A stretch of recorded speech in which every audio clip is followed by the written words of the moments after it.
Terima kasih sudah klik video ini. Jangan lupa tekan tombol like, tekan subscribe, dan nyalakan tombol notifikasinya. Selamat menonton.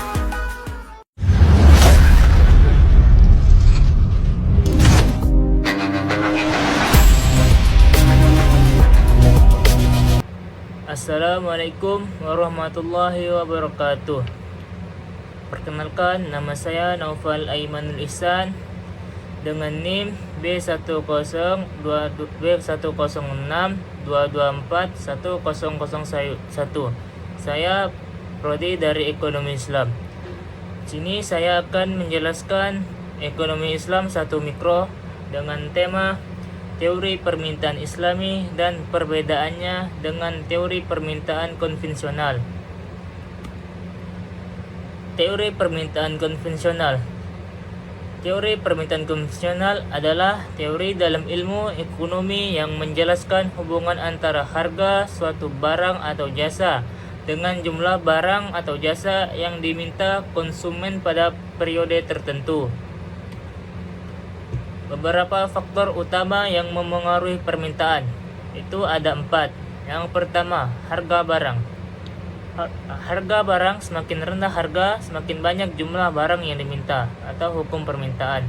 Yang kedua, pendapatan konsumen. Pendapatan konsumen semakin tinggi pendapatan, semakin besar kemampuan membeli.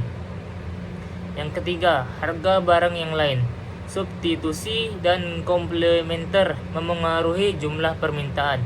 Yang terakhir yaitu selera konsumen. Selera konsumen dipengaruhi tren, preferensi, dan iklan. Selanjutnya itu teori permintaan Islami. Teori permintaan Islami adalah teori dalam ekonomi Islam yang menjelaskan hubungan antara kebutuhan manusia terhadap barang atau jasa dengan ketersediaannya, tapi juga memperhatikan halal dan haram, keberkahan, maslahat, serta tujuan ibadah. Yang selanjutnya, beberapa karakteristik teori permintaan Islami. Yang pertama, batasan halal dan haram. Konsumen tidak akan meminta atau membeli barang yang diharamkan, meskipun harganya murah atau sangat dibutuhkan secara materi. Contoh, alkohol, narkoba, daging babi. Yang kedua, prinsip kesederhanaan atau al-iqtisad. Prinsip kesederhanaan al-iqtisad adalah Islam melarang perilaku berlebihan atau israf dalam konsumsi, sehingga permintaan diarahkan kepada kebutuhan nyata, bukan sekadar keinginan.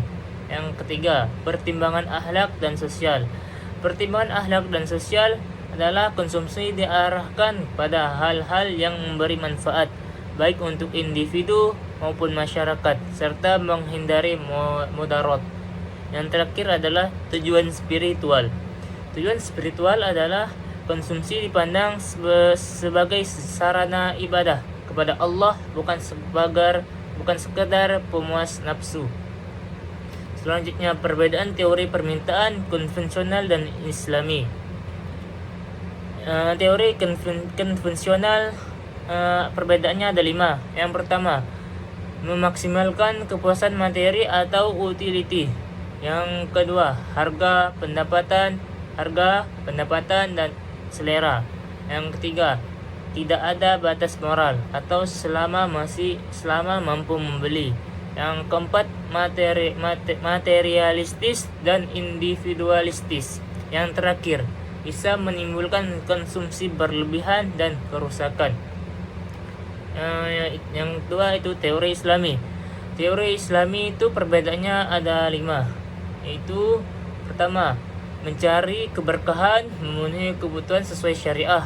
Yang kedua, halal dan haram, kebutuhan nyata, maslahat. Yang ketiga, dibatasi syariah halal, yaitu halal thayyib dan tidak berlebihan. Yang keempat, spiritual, sosial, dan ukhrawi. Yang kelima, yang terakhir, mengarah pada keseimbangan, keberlanjutan, dan keadilan sosial. Kesimpulan dari materi tersebut adalah teori permintaan konvensional berfokus pada kepuasan materi dengan mempertimbangkan harga, pendapatan, selera, dan harga barang lain, tanpa adanya batasan moral atau syariah. Hal ini membuat konsumsi cenderung bersifat materialistis dan individualistis, bahkan dapat menimbulkan perilaku konsumsi berlebihan serta dampak negatif sosial maupun lingkungan. Sementara itu, teori permintaan Islami menekankan bahwa konsumsi harus sesuai dengan nilai-nilai syariah, yaitu hanya pada barang yang halal dan thayyib, dilakukan secara sederhana, bermanfaat bagi diri sendiri dan masyarakat, serta memiliki tujuan spiritual sebagai bentuk ketaatan kepada Allah. Dengan demikian, perbedaan utama antara keduanya terletak pada orientasi, yaitu konvensional menekankan kepuasan duniawi, sedangkan Islami menekankan keberkahan, keseimbangan, dan keberlanjutan hidup. Sekian dari saya, kurang lebih mohon maaf. Assalamualaikum warahmatullahi wabarakatuh.